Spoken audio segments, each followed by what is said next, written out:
you big time. That is correct. One mistake could cost you the game there, and in that line, there's a lot of check baits available if you're not ready. But one person that is ready is Bibisara. Back at the board, sitting down, ready to go, locked in, playing incredible chess. Was able to get first place in the Blitz portion and make it to the playoff, making it to the final, drawing the first. Is she sleeping? Mom, wake her up! Maybe, she up. Okay, I think James just visualizing the next 22 move game. Let's see if it happens here in game number 2. Yeah. Just remembering those files. Yeah, I just remember the files. Let's see. Yeah, I wanted to play. Staring into the soul of the chat there. Yeah, she was, guys. You see that? She plays a lot of English. I know some of her repertoire on the way to GM was English, King's Indian, and Sicilians. Some E5 sometimes too, but see if we'll get in English here, where you actually could go a bunch of different ways with move 1 C4 and transposing a lot of D4 stuff, or even like Catalan type positions. Really flexible playing the English with C4. And sat across now is her opponent, Anna Muzychuk. After a game like that, do you feel that there's just a slight shift in the momentum towards Bibisara? Because Bibisara had the black pieces there. You always are more happy with a result like that with black. Now with the white pieces can push for a different result. And just how quickly she recited that variation almost was saying, I know this, and I also know it better and faster than you. Yeah, I think a lot of times that's also it's a psych blow to you, where your opponent is blitzing out everything. They barely use any time, and you got the draw, and it was all theory. And then you were thinking about, like, I know this is theory, I can't remember. Whoa, you're in great form here, type of thing. So I think that's exactly what happened there. But, Anna is one to bounce back. She's been in very, under stress or under intense situations in many games before, and even came back. I mean, even that Gunina game, to help her get to the playoff here, where she was actually losing. She was down a piece, and then Gunina actually blunders it all back into a losing position. So, anything can happen. I think Anna is very strong and tenacious with that. And we do have our English type setup, sort of reverse Sicilianist. That's right. Knight takes c3, b takes. We see e5. Usually white goes for some setup with d3, castles, and you can play knight d2, rook b1, a4. That's usually how white plays. This bishop often makes an appearance on e3, and the knight reroutes to c4, perhaps queen b3. So that's, I think, what we might expect from Bibisara here.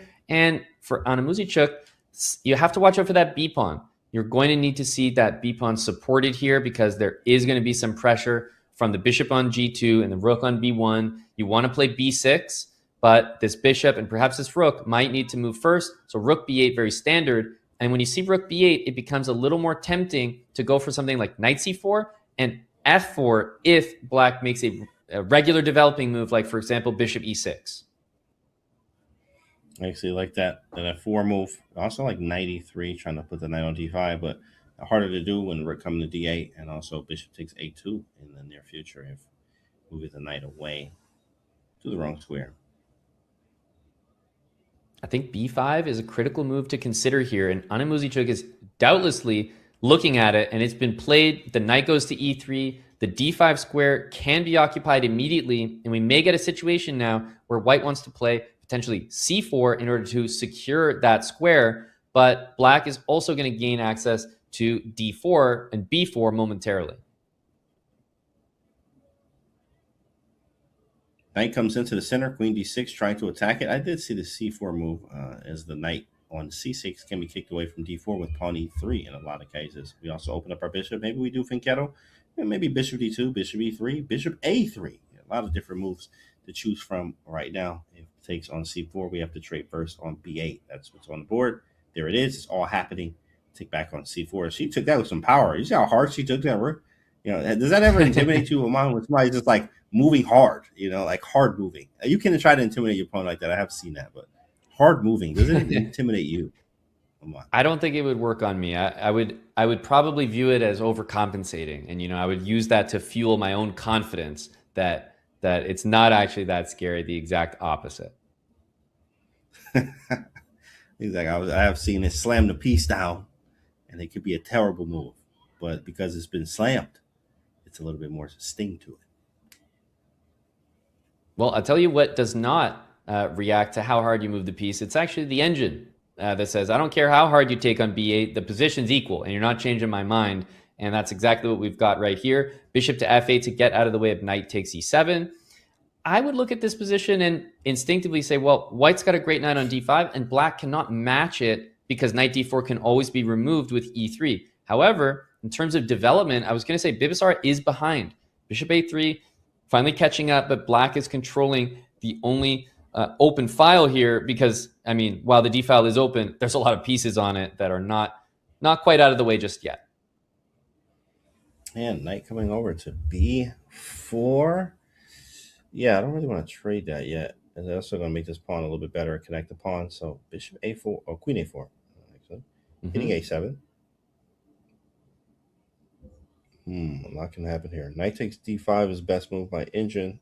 Takes, and then rook d1. Okay.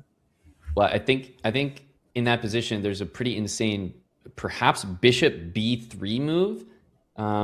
Just speculating in that line. Oh my bishop goodness. takes d5 here. Rook d1, That's maybe crazy. bishop b3 is what my eyes are trained on here. And she's taken on d5 now. Pressure on Bibisara, who is no doubt going to see it now that it's been played, because you don't play bishop takes d5. We can all see rook d1. You don't play it unless you've got a great move ready. Rook d1, bishop b3. Wow.